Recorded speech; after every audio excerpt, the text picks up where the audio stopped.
Shalom, shalom, excellent peuple de Dieu de partout dans le monde. Bienvenue à votre émission Interprétation des rêves, une émission où nous interprétons vos rêves et nous vous montrons comment il faut prier. Alors vous qui voulez approfondir les sujets, j'ai avec moi mes 8 livres que vous pouvez commander. C'est en PDF, mais aussi en version papier. Ceux qui sont en France, en Belgique et ici à Kinshasa, il y a un numéro de contact.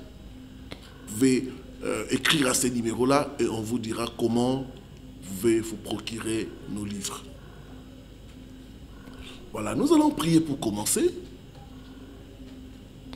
Père, nous sommes à tes pieds. Nous voulons être enseignés par toi.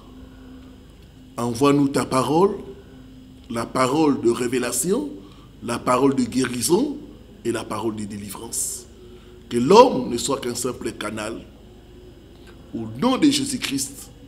Amen. Job 33, le verset 14 à 15.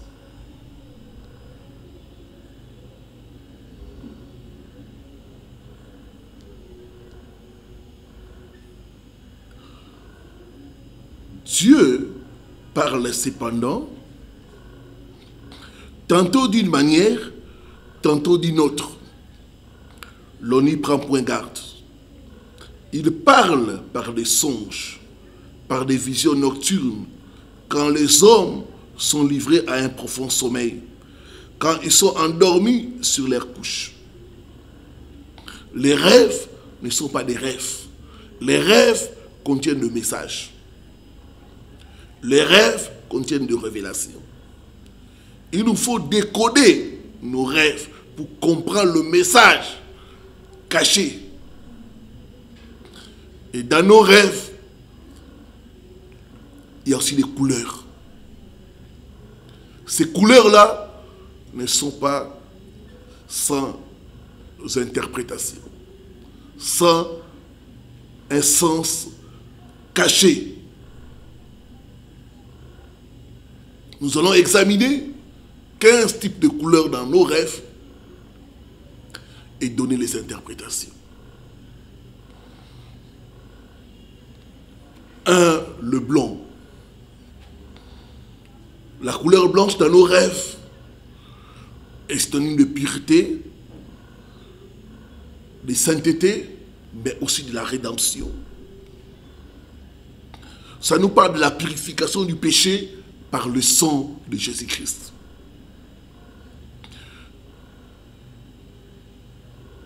Quand tu te vois habillé en blanc, c'est bon signe.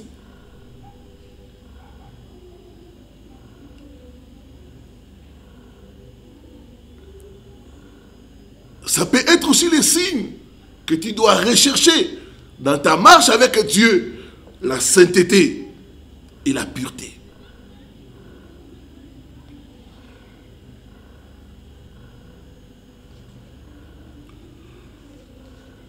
Deuxième couleur, c'est le rouge.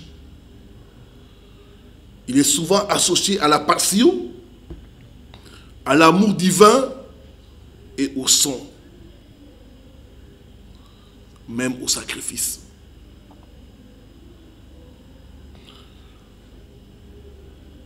Nous voyons le Seigneur Jésus-Christ qui, par amour pour l'humanité, il a versé son sang. Donc la couleur rouge, c'est l'amour, la passion, le sacrifice.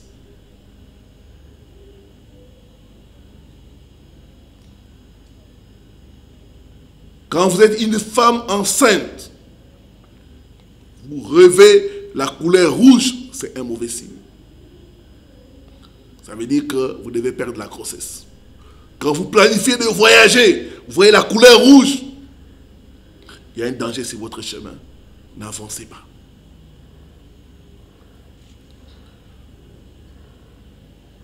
Ça peut être les accidents, le danger.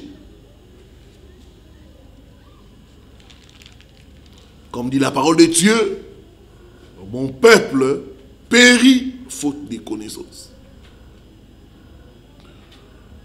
Quand vous voyez des gens habillés en rouge, vous poursuivre, ce n'est pas bon signe.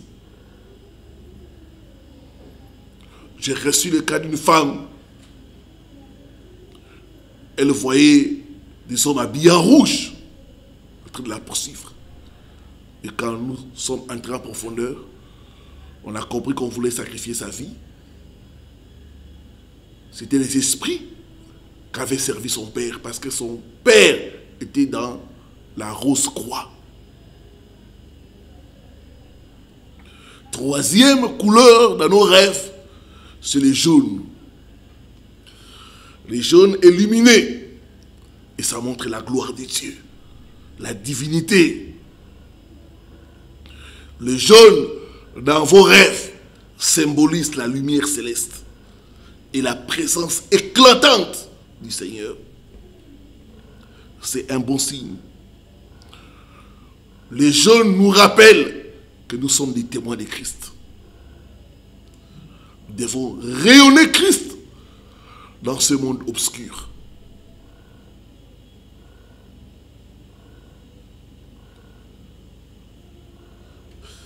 Quatrième couleur, c'est les verts.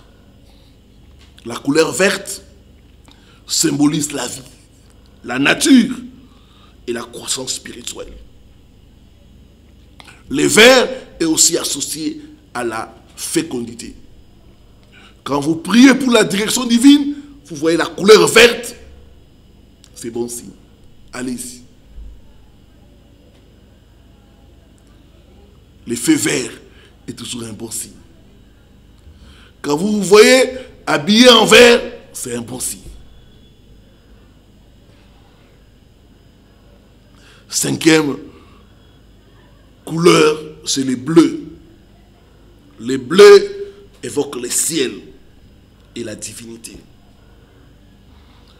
Les bleus aussi nous rappellent le pouvoir purificateur du sacrifice de Jésus-Christ et nous rappellent de marcher dans la sainteté. Le bleu ciel. Sixième couleur, le noir. Il est associé au péché, à l'obscurité, à la malédiction, à la malchance. Quand vous voyez quelqu'un habillé en noir, c'est pas bon. L'état de cette personne est douteux. Le noir est aussi associé à la mort. Quand vous voyez la couleur noire, il faut prier, chasser l'esprit de mort. Quand vous êtes malade, vous voyez la couleur noire, il faut chasser l'esprit de mort. Le pourpre est associé au règne royal de Christ. C'est une couleur de la royauté de Jésus-Christ. Cette couleur, le pourpre, c'est aussi l'image, l'interpellation que nous sommes appelés à régner comme Christ. Dans ce monde, nous sommes des rois, mais aussi des sacrificateurs. Nous devons régner dans les temples, mais aussi en dehors du temple. Le pourpre nous rappelle que nous sommes des rois et des prêtres.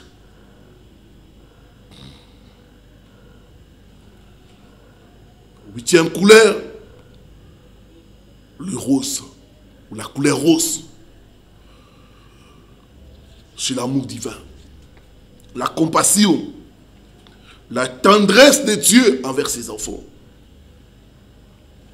L'amour divin nous montre que Dieu nous aime malgré nos faiblesses et nos erreurs. La couleur rose aussi, c'est une interpellation pour nous de marcher dans l'amour, d'aimer sincèrement nos frères et sœurs, de manifester la gentillesse, Des fois, quand tu vois la couleur rose, Dieu peut t'interpeller d'avoir l'amour pour tes frères et tes sœurs. Quand dans tes rêves, tu vois une sœur te remettre une fleur rose, ça, quand tu pries pour ton mariage, tu vois ces signes-là, c'est un bon signe. Parce que la couleur rose représente l'amour, la tendresse. 9e couleur, le turquoise, ou la couleur turquoise. La couleur turquoise est liée à la sagesse et à la révélation, à la connaissance de Dieu. Cette couleur nous interpelle à rechercher la sagesse divine. La Bible dit, quelqu'un parmi vous manque la sagesse, qu'il la demande à Dieu. Nous demandons beaucoup de choses à Dieu. Nous oublions des fois de demander la sagesse à Dieu. La couleur turquoise nous rappelle l'importance de la sagesse. C'est par la sagesse que les rois règnent. La sagesse est la chose principale. 10, le brun. La couleur brune ou le brun est liée à la terre. La terre est brune.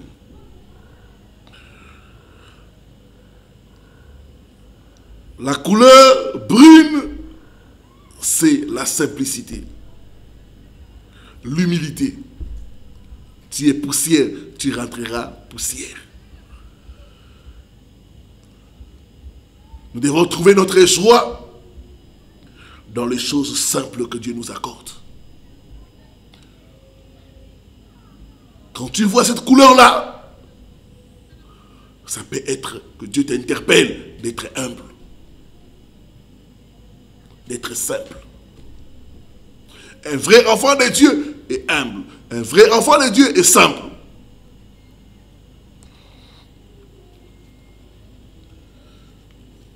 Onzième couleur, le gris. Il est associé à l'espoir et à la foi. Et quand tu regardes la couleur grise, c'est l'équilibre entre le noir et le blanc. Quand tu te vois habillé en gris, ça veut dire que tu as besoin de la foi au milieu des épreuves. Il faut garder la foi, il faut persévérer au milieu des épreuves.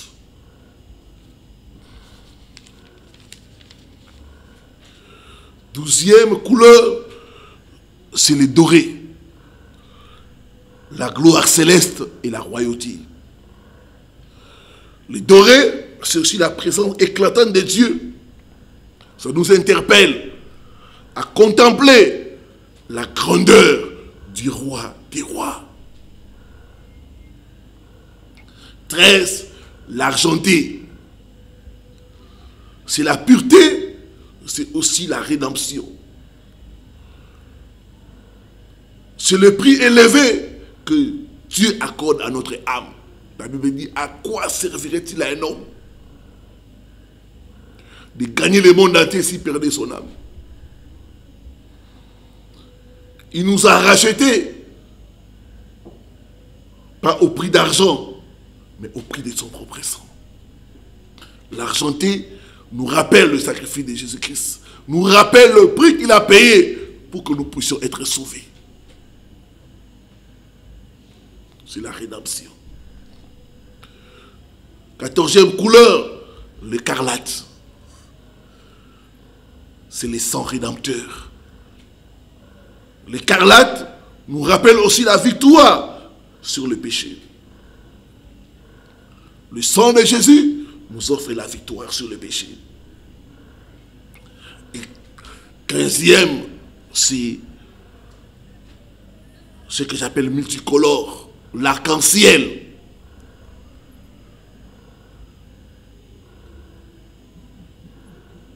Plusieurs couleurs. Joseph avait une tunique de plusieurs couleurs. Quand il y a plusieurs couleurs, comme l'arc-en-ciel, cela symbolise plusieurs bénédictions, beaucoup de grâce et de faveur. Que Dieu te bénisse au nom de Jésus-Christ. Si vous avez aimé si cette vidéo vous a béni, merci de partager pour que ça puisse aider plusieurs personnes. Père, bénis ton peuple qui nous a suivis. Augmente la connaissance et la foi. Dans le nom de Jésus-Christ.